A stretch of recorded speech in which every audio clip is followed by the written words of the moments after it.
Dr. Schlieffen, I'm glad you came, Lucky said. Yes, you are lucky to have me. Heh, get it? Lucky, that's your name. Yes, but in all truthers, it does sound like something is on the rise. I can feel it in my, bones? Right, so what do you suggest we do? Let us start with a full autopsy of Commander Rico's corpse. Dr. Schlieffen, he's not dead. Oh, phooey. Well, then maybe we should just talk to him first and find out how much information we can. Maybe have some biscuits with it, a little cheese dip, something like that. Very well. He's still sedated, but should wake up within the day. Excellent, plenty of time to make a cheese dip. The Flying Dutchman stared at his daily status report. It was strange. Rico's brigade army movements were all over the place. It seemed like they were in turmoil. This was good. He finally had an opening. It was almost time for him to strike. Captain Rex, Wolffe, Mental. I appreciate you all coming to help us. Commander 55 addressed his clone comrades. Of course, 55. We are getting nowhere interrogating Cody and Fox, so it's good to have a holiday, Rex responded. What do you need us to do, buddy? Well, we've been seriously struggling to find this new droid army's military base. They keep on cutting us off when we don't expect it, and it's hidden somewhere. It's like they're playing an elaborate game of chess. I need you to help me brute force our way through the next battle. We need to make progress now, and the only way I see us doing that is banding the 501st and the new Wolf Pack together. Then we might have a chance at just barely matching the size of this new droid army. Don't worry, 55. With our forces together, we'll be unstoppable. The 501st and the Wolf Pack have a history. It's a good one. It's a tight bond. Our soldiers will basically be a super unit. We'll stop this new droid army. Together. What's up, gamers? It's me, Daily Tactics here, back with another episode of Star Wars Ricos Brigade. And once again, we have the 501st and the Wolf Pack joining together in a joint operation here to try and take out this new battle droid army. 55 has been having a bit of a struggle taking on the new battle droid army, and it's resulted in a lot of losses for him. But he has maintained his presence on the planet. He's taken some losses, but he's won some key battles that keep him in the game on this planet. So, what's going on here is a massive pitched battle where the 501st and Wolfpack are going to try and brute force their way through this battle droid army, so that way maybe they can get some new evidence as to where the base is. You know, maybe one of these droids has a map programmed into it where they can find out where the base is, etc., etc. They're just hoping to get some new evidence and knock down the droid army a peg. You know, destroy some of these units, actually get an upper hand on this planet, and you know, get this campaign really cruising here. So, of course, he called upon his friends Captain Rex and Commander Wolffe, and of course Mental, to help him out with their new Wolf Pack Legion.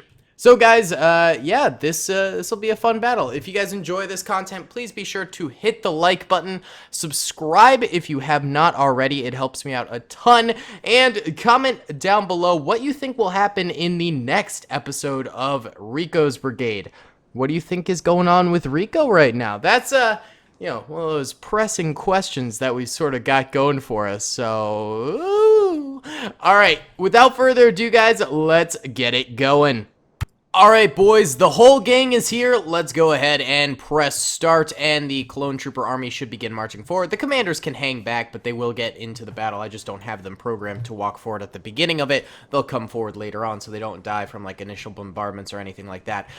Each side also has tanks. By the way, the droids have AATs and the clones have TX-130Ts, and their numbers are actually exactly the same. I know it's unrealistic for two armies to have exactly the same numbers, but I mean, hey, it's okay to do it every once in a while, because I think it makes it a little bit more interesting, knowing it's a fair fight and knowing that both sides have equal chances at winning this thing. I think makes it a little bit more intense. You know, it might not be super realistic, but I mean, hey, what movies are actually fully realistic. Not that this is a movie, but you guys know what I mean. Either way, the battle does begin here. We got the 501st and the Wolf Pack firing away at some battle droids. It looks like, at least in this vicinity, the clones are doing pretty well, but this is a very, very wide map, and speaking of which, we should go in slow-mo so we can see the different parts of it.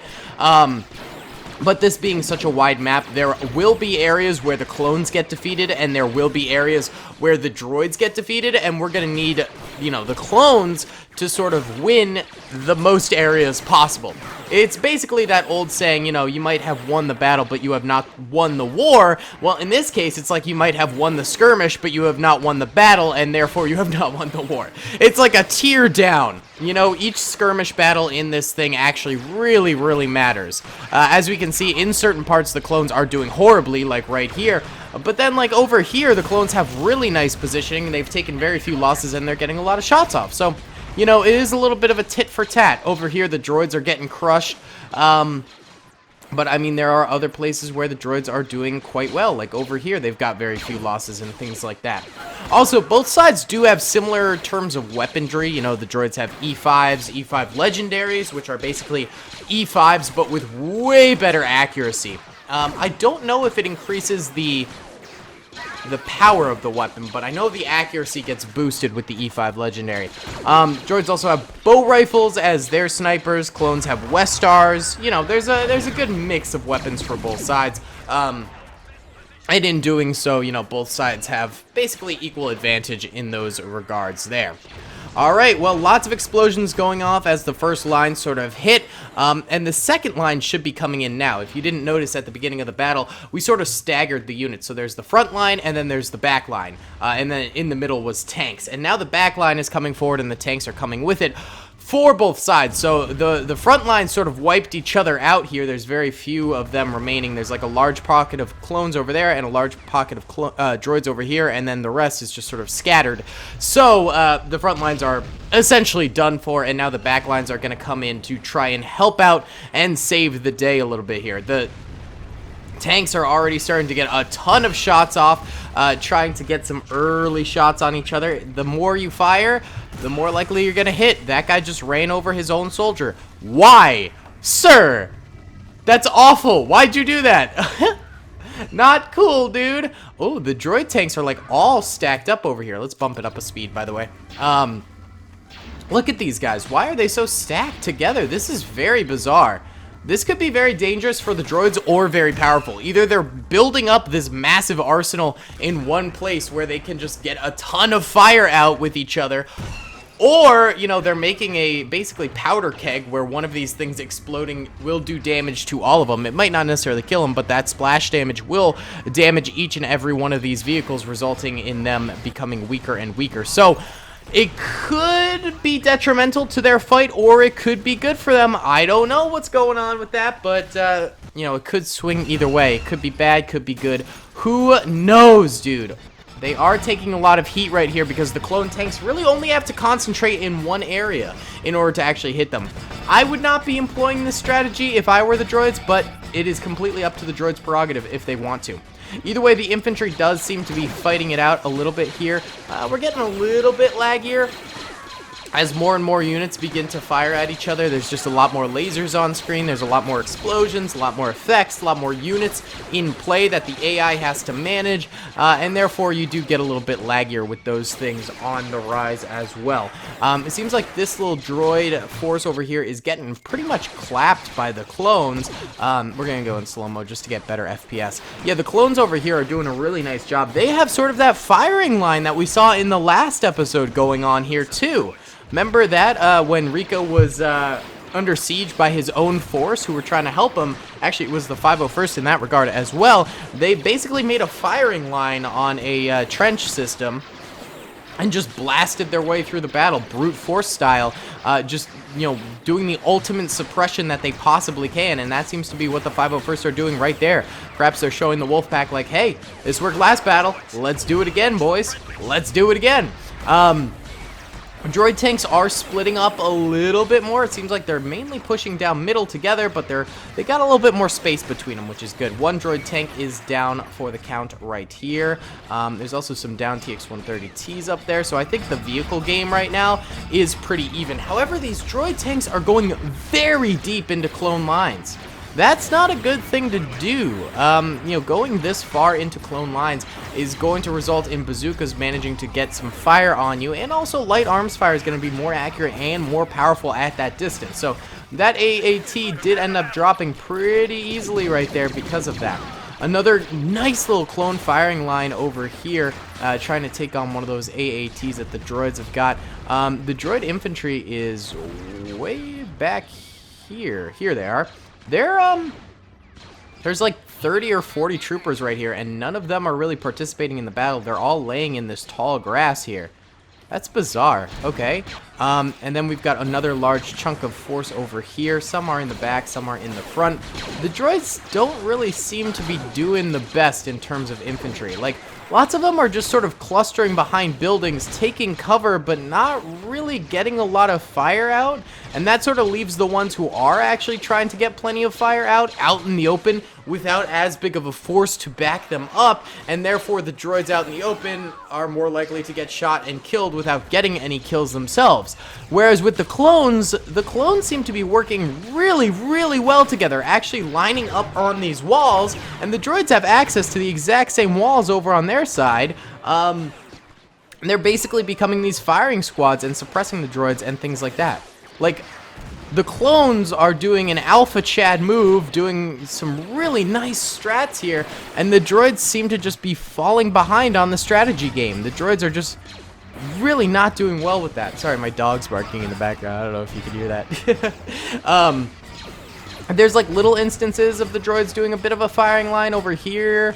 I mean, but like most of them are just sort of hanging out in these buildings where they're very, very clustered together and stuff like that. Like, the droid infantry is really failing at their job here. They've still got a few AAT tanks that are very operational. This one taking a nice shot at that TX-130T. That was a long shot and a half. Look how far that went to hit that. That's crazy. Yeah, the AATs are still functioning and still doing pretty well. Hey, there's Captain Rex. Oh, and there's Glasden. What's up, dudes?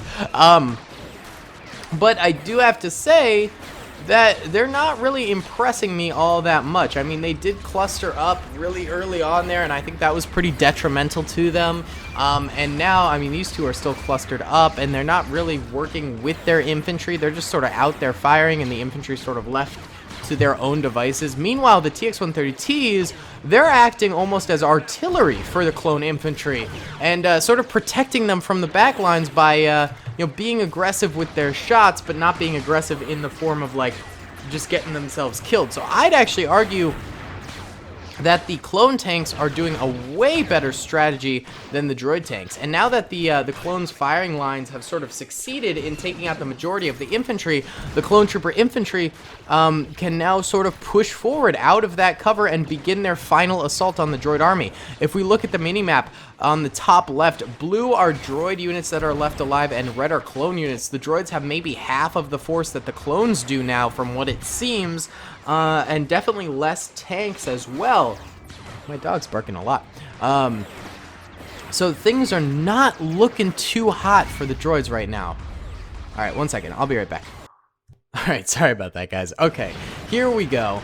Wow, we paused and then unpaused, and then one of the tanks immediately goes down there, and the other tank's health is critical, so this thing could go down pretty soon as well if the clone troopers start heavily targeting it. Droid infantry still going down. This is looking like really the end of the battle droid offensive right here, and it's about time the clones get like a decisive victory on this map, because they've gotten a couple of good victories, most of which were defensive victories, and even in those defensive victories, the clones, you know, sort of scraped by. They ended up losing a lot of soldiers. They, you know, really, it was not a great victory. It was a pretty close victory, almost veering onto like Pyrrhic victory, but now this is what I'm calling decisive. With an even force and with even tanks, the clone troopers manage to sort of seize the day and make things happen for themselves, which is glorious. That's a very, very good thing, and it sort of shows that the clones might actually be able to do something with this desert campaign that they've got going on against this brand new droid army, and the clones could actually manage to get a dub scheme. The largest force of droids is still this one in the underbrush over here. They've got like 10 or so troopers now. They've definitely taken some losses as the clones start to converge onto them. Looks like the droids have gotten a few kills in the process of this little defense that they've got going, but man, did they do some poor positioning during the entirety of this battle. Like, I can't understate enough, or I can't overstate enough how badly the droids really played this one. I mean, the droids were complete failures during this battle. I feel like they really screwed the pooch in many, many different ways. Just their strategy was not good at all. This was a poor showing from the battle droid army here, and it is gonna cost them, because now the clones might be able to get a little bit more information from the droids and figure out where they're holding the boys. The boys, indeed. Oh, more clone troopers going down in this little building there. The droids get one final little destruction right there. They get a few kills. Not bad. Not bad at all. All right. Where's the last of these droids? Apparently the clones are shooting it up over here, but there are no droids here. Why are you guys shooting? There's literally like 3 droids left alive, and they're all over here. All right, one of the droids over here died. Looks like we got 2 more, both rocket troopers. Let's just send them in. We don't need to wait 5 minutes for the clones to find them as they shoot dead bodies of already dead droids. There we go. One died. This one died. There you go, and the last one died. So the clones managed to get a very nice victory here, and this could be very, very promising for the future of this campaign. I mean, it's about time they got this victory, and good for them, man. Good for them, indeed. This could be big. All right, guys, thank you so much for watching this video. I hope you enjoyed. Comment down below if you did. Subscribe if you haven't already, and be sure to smash that like button. And I'll see you all in the next one. Oh, let's look at the deaths real quick. They're not very good because I think a lot of the tanks rolled over a ton of the bodies. Yeah, I mean, there's barely any dead droids to see, and there's barely any dead clones to see. So I think the tanks ran over most of the bodies. All right, guys, thanks so much for watching. I'll see you all in the next one. Peace. I hope you guys enjoyed that video. Be sure to click that subscribe button for more content, and hit the notification bell if you'd like to be alerted to whenever I live stream or upload. Thanks so much.